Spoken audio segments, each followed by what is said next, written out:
Assalamualaikum warahmatullahi wabarakatuh. Bismillahirrahmanirrahim. Alhamdulillahi rabbil alamin.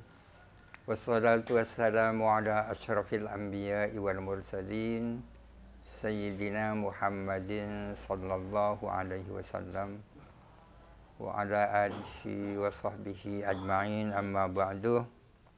Yang saya hormati Direktur Utama BMT NU Jawa Timur, yang saya hormati Dewan Syariah dan pengawas BMT NU Jawa Timur.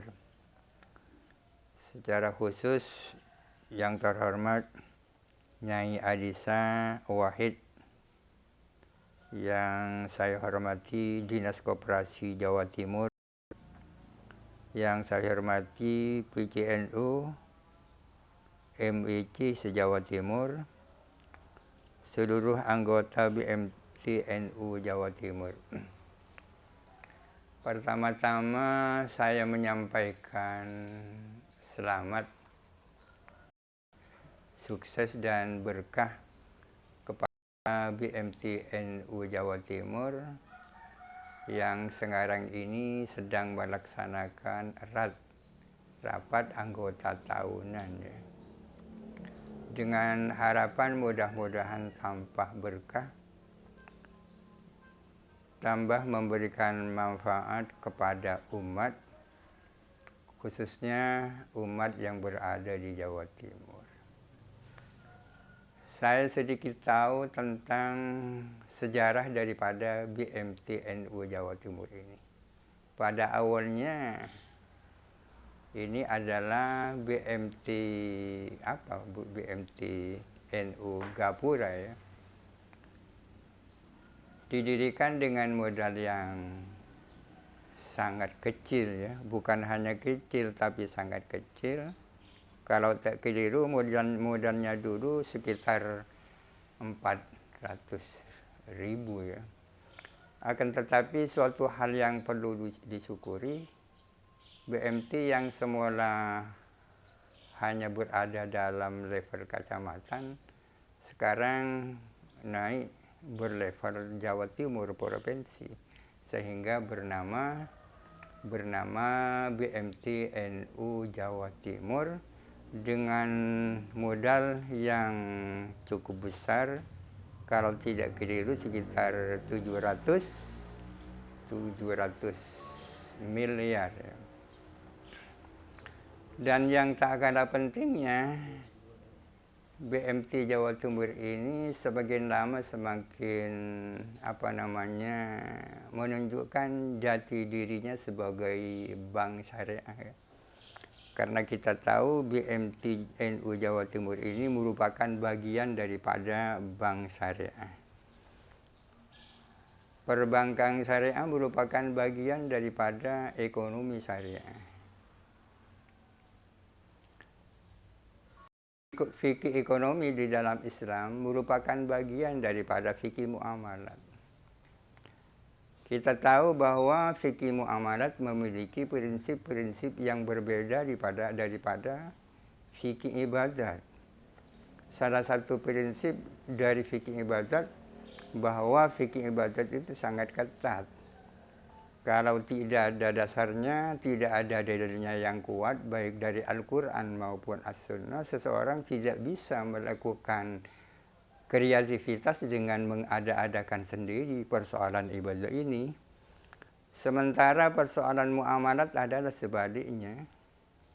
Ada kaidah yang mengatakan al-muamalatu tilkun hatta yu'lamal man'u. Persoalan muamalat itu adalah sangat longgar.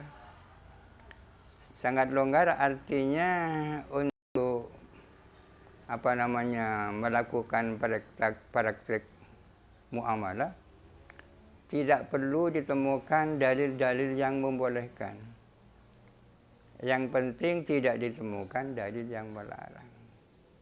Kalau suatu praktik muamalah ternyata tidak ditemukan dalil-dalil yang melarang, maka bisa dikatakan bahwa praktik itu adalah boleh.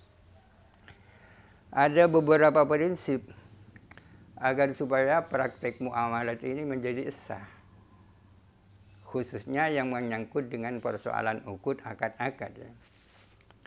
Prinsip yang pertama adalah prinsip yang sifatnya positif, bahwa praktik muamalat khususnya yang menyangkut akad itu dibangun di atas ridho sama ridho.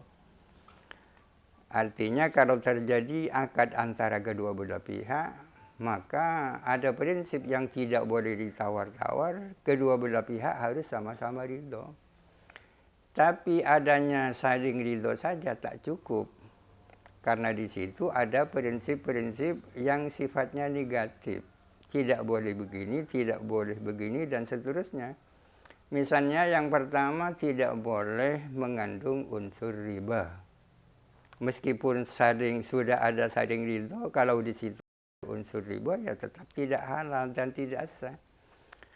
Jadi adamul riba, tidaknya riba. Yang kedua adalah adamul gharar, tidak mengandung unsur spekulasi. Yang ketiga adalah adamul dharar, tidak menimbulkan mara bahaya kepada salah satu pihak. Yang selanjutnya adalah adamu al-ghabnil fahish. Tidak ada unsur ketidakadilan di dalamnya. Al-ghabnul fahish, injustice ya, unsur ketidakadilan. Misalnya barang di pasaran dijual 1 juta, kemudian dijual 1,5 juta, kemudian oleh seseorang dibeli karena dalam keadaan terpaksa, itu namanya injustice atau al-ghabnul fahish, kerugian yang keterlaluan. Maka praktek ekonomi syariah atau ekonomi Islam ini bukan hanya bagaimana menghindarkan umat dari praktek riba, akan tetapi tak kalah pentingnya ada perlindungan terhadap konsumen dan produsen. Tidak boleh hanya menguntungkan salah satu pihak, sementara sangat merugikan pihak yang lain. Kalau kita baca kitab-kitab fikih klasik, perlindungan terhadap kedua belah pihak, konsumen dan produsen ini sangat ditekankan. Misalnya di dalam kitab-kitab fikih kita menemukan beberapa jenis jual beli yang dilarang. Misalnya yang disebut dengan bai'u hadirin libadin. Bai'u hadirin libadin artinya orang kota menjual miliknya orang desa. Sudah barang tentu nanti akan dijual dengan harga yang lebih mahal. Maka pada gilirannya akan merugikan kepada pihak konsumen, ya kan?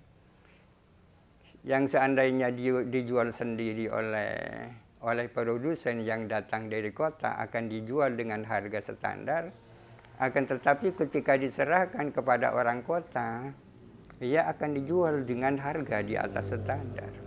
Itu merugikan konsumen. Sebaliknya ada jenis jual beli yang juga dilarang seperti bai'u talaqqir rukban.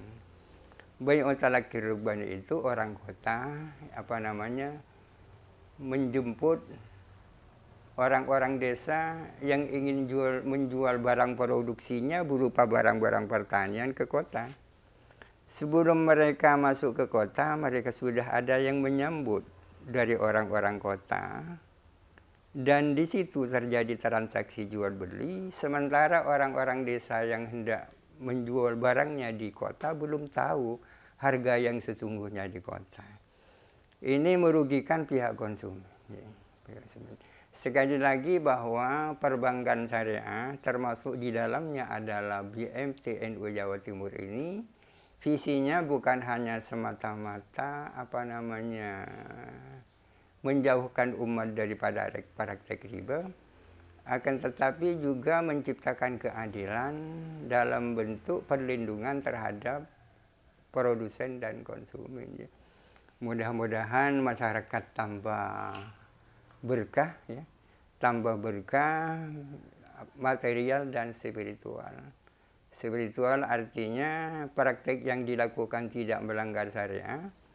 Material artinya menciptakan kesejahteraan materi kepada mereka.